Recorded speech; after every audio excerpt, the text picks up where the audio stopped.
அனைவருக்கும் வணக்கம். சற்றுமுன் வெளியான முக்கிய அறிவிப்பும்படி வருகிற தீபாவளி பண்டிகை முன்னிட்டு ரேஷன் அட்டைதாரர்களுக்கும் குடும்ப தலைவிகளுக்கும் மிக மிக முக்கியமான மகிழ்ச்சியான அறிவிப்பை தமிழக அரசு வெளியிட்டுள்ளது.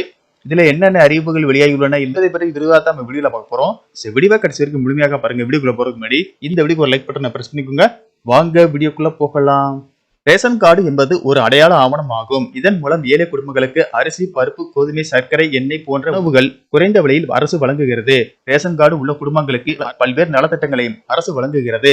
தற்போது தமிழக அரசு பெண்களுக்கு மாதாந்திர உதவித்தொகையும் இதன் மூலம் வழங்கி வருகிறது. உணவு பாதுகாப்பு அமைச்சகம் ரேஷன் கார்டு வைத்திருப்பவர்களுடன் முக்கியமான செய்திகளை அவ்வப்போது வழங்கி வருகிறது.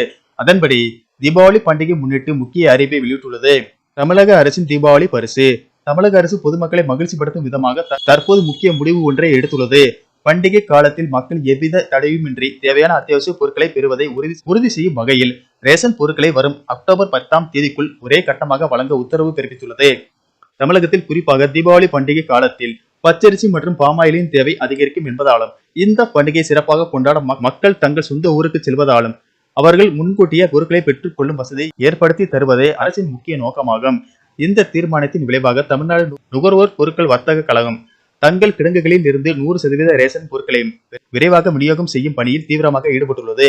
இந்த செயல்பாட்டின் முக்கிய நோக்கம் பொதுமக்கள் ரேஷன் கடைகளில் நீண்ட நேரம் காத்திருப்பதை தவிர்க்கவும் அவர்களுக்கு தேவையான அத்தியாவசிய பொருட்களை உடனடியாக கிடைப்பதை உறுதிப்படுத்துவதுமே ஆகும். இதற்கான உத்தரவை தமிழக அரசு உணவு மற்றும் கூட்டுறவு துறைகளுக்கு ஏற்கனவே வழங்கியுள்ளது. மேலும் வருகிற தீபாவளி பண்டிகை முன்னிட்டு குடும்ப அட்டைதாரர்களுக்கு ரொக்க பணம் வழங்க தமிழக அரசு பரிசீலனை செய்து வருவதாகும். இதற்கான அறிவிப்பு இன்னும் ஒரு சில நாட்களில் வெளியாகும் என்று கூறப்படுகிறது.